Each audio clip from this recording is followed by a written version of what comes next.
10 ans de guerre civile en Syrie, 10 ans que l'on résume aux chiffres des morts, des blessés et des traumatisés, le coût des destructions immense, le nombre de milices qui s'affrontent sur le terrain, inconnu dans son exactitude, le nombre de forces étrangères sur zone, subodorées, le nombre de pays qui font partie de la coalition antiterroriste, répertoriée par l'ONU, le nombre de puissances tutélaires, celles qui soufflent le froid, le chaud, le tiède, comme si ces années de guerre étaient une longue addition qui n'en finit pas.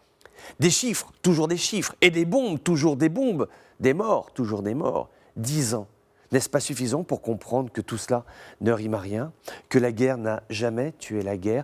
10 ans pour se dire qu'il faudra certainement le double pour que la Syrie redevienne un pays apaisé, serein, et dont les douleurs de demain seront aussi des souvenirs.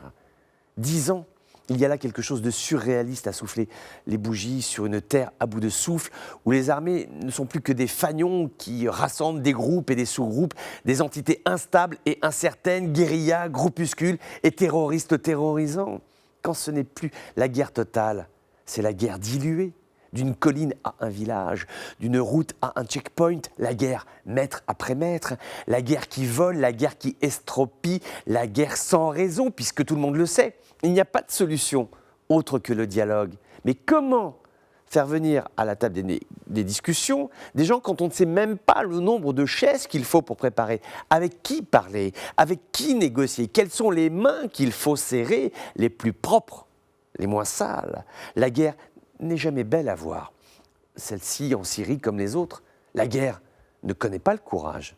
Il n'y a que des excès de peur s'emparant d'individus qui, face à l'au-delà, se surpassent et deviennent ce qu'ils pensaient être, des hommes hors normes. Car il existe en Syrie des rescapés de la furie des armes et des doxas incendiaires. Il n'est pas mort, ce peuple syrien, à la civilisation millénaire, peuple pluriel et bigarré, peuple qui aura tout connu.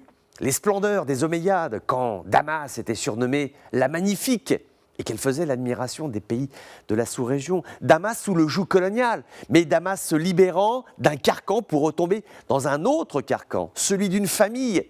Assad le père, Assad le fils, 2 générations, 2 méthodes, la première finalement étant un peu moins pire que la seconde, car il en est ainsi. Après 10 ans de guerre, on se satisfait de peu, 10 années sans gloire, sans panache, 10 années de perdu, 10 années pour rien.